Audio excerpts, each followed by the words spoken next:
नमस्कार सभी साथियों का स्वागत है आपका आज की इस क्लास में। और सेकंड ग्रेड एग्जाम के 4-5 टॉपिक की बच्चों की बार बार डिमांड आ रही थी, तो उसमें पहला जो टॉपिक हमने पढ़ा था विदेश व्यापार भारत का, आर्थिक समीक्षा भारत के अंदर। दूसरा जो टॉपिक आ रहा है वो कौन सा आ रहा है, सेवा क्षेत्र का आ रहा है, जिसमें हमने 2024 तक का अप टू डेट डेटा लिया है।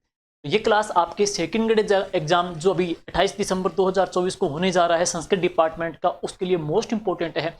सामान्यतः एक प्रश्न आने की चांसेस रहेगी सेवा क्षेत्र से है, जो कि एक इको का टॉपिक है और अपडेट टॉपिक है। चलिए शुरुआत करते हैं। और एक बात और, इस संपूर्ण क्लास की पीडीएफ आपको जीके विद राकेश जांगी टेलीग्राम में मिल जाएगी है। सबसे पहले बात करेंगे सेवा क्षेत्र के बारे में। देखिए साथियों, वित्तीय वर्ष कब का, 2023-24 का डेटा कब का, 2023-24 के अनुसार। वित्तीय वर्ष 2023-24 के अनुसार राज्य की जीडीपी में जो सेवा क्षेत्र है, यानी कि प्रथम जो क्षेत्र है कृषि पशुपालन आ जाएगा, प्राथमिक क्षेत्र। दूसरा जो क्षेत्र पढ़ते हैं तो कौन सा, उद्योग क्षेत्र आ जाएगा। और तीसरा जो क्षेत्र वो कौन सा, सेवा क्षेत्र। तो राज्य की जीडीपी में तकरीबन प्रथम और सेकंड सेक्टर का तो रोल कितना है, तकरीबन 45% है। जो थर्ड जो सेक्टर है वो कौन सा, सेवा क्षेत्र, तो उसका सकल मूल्य वर्धन में जो रोल है वो कितना है, 54.7% है। ध्यान दे लेना, एक पहला प्रश्न यहां से बन सकता है कि सेवा क्षेत्र का राज्य की सकल मूल्य वर्धन में योगदान कितना है, तो वो है 54.7%। पहली बात। दूसरी बात, वित्तीय वर्ष 2023-24 में सेवा क्षेत्र की जो वृद्धि है वो कितनी रहने की आइडिया अनुमान है, तो 7.6% रहने का अनुमान है। सेवा क्षेत्र में वृद्धि दर है। नेक्स्ट, स्थिर कीमतों पर पिछले 2 वर्षों का सेवा क्षेत्र का सकल मूल्य वर्धन। अब देखिए, वित्तीय वर्ष 2023 में 80.6 लाख करोड़, 10% हम कह सकते हैं। जबकि वित्तीय वर्ष 2024 की हम बात करेंगे तो 86.7 लाख करोड़, यानी कि 7.6% रहने की अनुमानित संभावना है। नेक्स्ट, जीएसटी के संग्रह में 11.7% की वृद्धि हुई है। जीएसटी के संग्रह में वृद्धि दर कितनी हुई है, 11.7% की वृद्धि हुई है। यूं कह सकते हैं 20.18 लाख करोड़ रुपए जीएसटी के संग्रह में, यानी कि वृद्धि कितनी हुई इसमें, तो 11.7% की वृद्धि हुई है जीएसटी के संग्रह में। मार्च 2024 तक बैंक ऋण में 20.2% की वृद्धि हुई है। एक बार वापस पढ़ेंगे। एक तो राज्य के सकल मूल्य वर्धन में सेवा क्षेत्र का योगदान कितना है, 54.7%। दूसरी बात, जो 2023-24 का डेटा है, वित्तीय वर्ष है, उसमें सेवा क्षेत्र में वृद्धि दर कितनी रहने के अनुमान है, 7.6% है। और जीएसटी के संग्रह में 11.7% की वृद्धि हुई है। जबकि मार्च 2024 तक बैंक ऋण में 20.2% की वृद्धि हुई है। और नेक्स्ट चलते हैं, इसके बाद में मार्च 2024 तक बैंक जमाओं में कितनी वृद्धि हुई है, 12.9% वृद्धि बैंक के जमाओं में वृद्धि दर्ज हुई है। जबकि सर्वाधिक सक्रिय कंपनियां सेवा क्षेत्र में है, तकरीबन कितनी है, 65% है।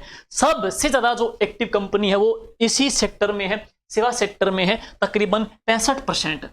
अब चलते हैं नेक्स्ट, सेवा व्यापार वित्तीय वर्ष 2024 में भारत के टोटल निर्यात की बात पूछे, सेवा क्षेत्र में भारत के कुल निर्यात में सेवा क्षेत्र का योगदान कितना है, तो 44% है। और सेवा क्षेत्र में भारत का स्थान या भारत की रैंक कौन सी है साथियों, तो यह प्रश्न महत्वपूर्ण है। सेवा सेक्टर में भारत की जो रैंक है तो वह कौन सी आ जाएगी, 5वीं रैंक आ जाएगी है। और निर्यात में सेवा क्षेत्र का योगदान कितना है, तो 44% है। भारत की 5वीं रैंक है। तो टॉप के 4 हम पढ़ेंगे किन किन के हैं, USA, UK, China and European union, ठीक है, यूरोपियन यूनियन। तो यूएसए, यूके, चाइना और यूरोपियन यूनियन है। और हमारी जो रैंक इसमें है तो वह कौन सी है, 5वीं रैंक है, भारत की है। और हमारे कुल भारत का निर्यात में, सेवा क्षेत्र के निर्यात में भारत का रोल कितना है, तो 44% है। और जो रैंक रहेगी सेवा निर्यात में भारत की, तो वो कौन सी रहेगी, 5वीं रैंक है। अब बात करेंगे सबसे ज्यादा जो निर्यात की जाने वाली वस्तुएं हैं उनमें कौन कौन सी सेवाएं हैं, यानी कि कंप्यूटर, दूरसंचार सेवाएं और अदर है। कंप्यूटर, दूरसंचार और अन्य सर्वाधिक निर्यात किए जाने वाली सेवाएं हैं। सॉफ्टवेयर वगैरह हम कह सकते हैं, इसके अंदर सारे आ जाएंगे। थर्ड है व्यावसायिक सेवाएं, यानी कि यात्रा, परिवहन और सेवाएं हैं। और वित्तीय वर्ष 2024 में सेवा निर्यात 240 बिलियन डॉलर, जबकि आयात कितना था 178 बिलियन डॉलर। वापस देखिएगा, वित्तीय वर्ष 2024 में सेवा निर्यात है 240 बिलियन डॉलर, जबकि जो आयात है वो कितना है 178 बिलियन डॉलर है। एक बार आगे चलेंगे नेक्स्ट, इसके बाद में अनटोल्ड की वर्ल्ड विश्व निवेश की जो रिपोर्ट थी 2024 की, उसके अकॉर्डिंग भारत को 2023 में एफडीआई अंतः प्रवाह के संबंध में शीर्ष 20 अर्थव्यवस्थाओं में कौन सा स्थान मिला है? 15वां स्थान मिला है। ये प्रश्न इंपोर्टेंट है, वापस देखिएगा जरा। भारत को 2023 में एफडीआई अंतः प्रवाह के संबंध में शीर्ष 20 अर्थव्यवस्थाओं में से भारत की जो रैंक आई है तो कौन सी आई है? 15वीं रैंक मिली है भारत को। और इससे पहले हमने जो पढ़ा था कि कुल सर्वाधिक सेवा निर्यात में भारत का जो स्थान है वह कौन सा है? 5वां स्थान है। आगे चलते हैं। इसके बाद में भौतिक कनेक्टिविटी के अंदर पीएम गति शक्ति मास्टर प्लान, इसकी शुरुआत कब हुई थी? 2021 में इसकी शुरुआत की गई थी और यह डिजिटल प्लेटफॉर्म है। पीएम गति शक्ति मास्टर प्लान पहली बात शुरू कब हुआ? 2021 में। किसके संदर्भ में है? तो ये एक डिजिटल प्लेटफॉर्म है भाई, और जो इंफ्रास्ट्रक्चर कनेक्टिविटी परियोजनाओं की एकीकृत योजनाओं को बनाने, रेलवे, रोडवेज और सहित 16 मंत्रालयों को एक साथ ला करके उनमें क्या है? समन्वय स्थापित करेगा। तो वह कौन सा है? पीएम गति शक्ति मास्टर प्लान। नेक्स्ट, इसके बाद में है रेलवे सुगम ऐप है। रेलवे सुगम ऐप, देखिए साथियों, वर्ष 2020 में रेलवे में माल ढुलाई को बढ़ाने के लिए और जो कारोबारी है उनकी सहायता के लिए कौन सी ऐप लॉन्च की गई? रेलवे सुगम ऐप लॉन्च की गई है। नेक्स्ट है उड़ान योजना। उड़ान योजना 2016 में पूरे देश के आम नागरिक के तहत ये सरकार की योजना लाई गई थी। आम व्यक्ति को इसमें वायु परिवहन का इसमें कनेक्ट करने के लिए पूरे देश के आम नागरिक के तहत है ये जो योजना सरकार की आई थी, उड़ान योजना है। और इसके बाद में है डीजी यात्रा ऐप। डीजी यात्रा ऐप है। वर्ष 2022 में हवाई अड्डों पर बायोमेट्रिक पहचान के लिए कौन सी ऐप लॉन्च की गई? डीजी यात्रा ऐप लॉन्च की गई है। और रेलवे के अंदर माल ढुलाई बढ़ाने, कारोबारियों के लिए हेल्प के लिए कौन सी है? तो रेलवे सुगम ऐप है। और उड़े देश के आम नागरिक के लिए हम ऐप पढ़ेंगे तो कौन सी? उड़ान योजना आ जाएगी। और हवाई अड्डों पर बायोमेट्रिक पहचान करने के लिए कौन सी ऐप आ जाएगी? तो डीजी यात्रा ऐप आ जाएगी। अब है टूरिज्म सेक्टर, पर्यटन के क्षेत्र के अंदर है। पर्यटन के क्षेत्र की बात करेंगे तो यात्रा और पर्यटन विकास सूचकांक 2024 का है। तो इसके अंदर हम पढ़ेंगे वर्ल्ड विश्व आर्थिक मंच के द्वारा भारत की कौन सी रैंक है? तो भारत की 39वीं रैंक मिली है। लेकिन इसके अलावा अंतरराष्ट्रीय पर्यटन आगमन में 2024 में भारत की जो रैंक रही है वह कौन सी रही है? 70वीं रैंक रही है। वापस देखिएगा, विश्व आर्थिक मंच के द्वारा जो रैंक जारी की गई थी पर्यटन के सेक्टर में, तो वो तो कौन सी थी? 39वीं रैंक थी भारत की। लेकिन अंतरराष्ट्रीय पर्यटन आगमन में जो 2024 में भारत की जो रैंक रही है तो वह कौन सी रही है? 70वीं रैंक रही है। और वर्ष 2023 में भारत में कुल कितने विदेशी लाख पर्यटक आए? 92 लाख विदेशी पर्यटक भारत में आए हैं और 2.3 लाख करोड़ विदेशी मुद्रा उनसे अर्जित भी हुई है। ठीक है, तो यह पर्यटन के सेक्टर में। अब है पर्यटन को ऐसे कौन कौन सी गवर्नमेंट की योजनाएं हैं जिसमें हमारे टूरिज्म सेक्टर को सरकार बढ़ावा दे रही है और इस क्षेत्र में नई नई योजना सरकार की लाई गई है। कौन कौन सी योजनाएं हैं देखोगे। एक तो आती है प्रसाद योजना। जितने भी जो धार्मिक जो प्लेस है, मंदिर वगैरह भी है, रामेश्वरम जैसे धार्मिक प्लेस है, उनको डेवलपमेंट करने के लिए, उनके विकास के लिए सरकार की योजना कौन सी आई थी? प्रसाद योजना आई थी। प्रसाद योजना ये कब आई थी? 2014-15 में है, केंद्र सरकार की योजना है। मुख्य उद्देश्य क्या है? 29 तीर्थ स्थलों को डेवलप करना है। इसमें कुछ क्षेत्र जोड़े भी जा रहे हैं आगे। अगली है स्वदेश दर्शन है। इसमें क्या है कि ये जो योजना आई थी स्वदेश दर्शन 2.0 1.0, हम पहले बात करेंगे 1.0, ये आई 2014-15 में है। और पर्यटक सर्किटों का विकास करना, जैसे राजस्थान में कुल कितने टूरिज्म सर्किट हैं? तो 10 पर्यटन सर्किट हैं। तो भारत के जितने जो पर्यटन सर्किट हैं उनको डेवलपमेंट करने के लिए ये योजना लॉन्च की गई थी 14-15 में। और इसका दूसरा जो पार्ट आया था स्वदेश दर्शन 2.0, ये जनवरी 2023 में आया है। जनवरी 2023 में इसको लॉन्च किया गया और एकीकृत पर्यटन गंतव्य के ऊपर इसको मुख्य क्या है, हाईलाइट किया गया है, केंद्रित किया गया है। आगे चलते हैं, शहरी अवसंरचना निधि। शहरी अवसंरचना निधि, इसकी भाई जो घोषणा हुई थी वो 2023-24 में, 2023-24 में इसकी घोषणा हुई थी। और राशि कितनी है, प्रतिवर्ष 10,000 करोड़ राशि इसके अंदर है। प्रबंधन कौन करता है, राष्ट्रीय आवास बैंक के द्वारा प्रबंधन किया जा रहा है।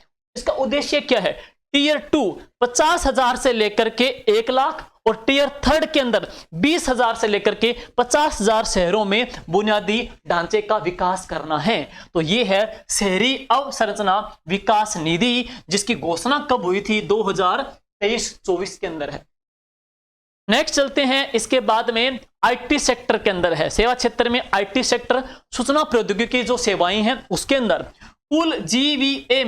कुल जीवीए में सकल मूल्य वर्धन के अंदर आईटी सेक्टर की जो भागीदारी है 2023 में वो कितनी, 5.9%। और वित्तीय वर्ष 2021 में आईटी सेवाओं की जो वर्धित दर रही थी वो कितनी रही थी, 10.4%।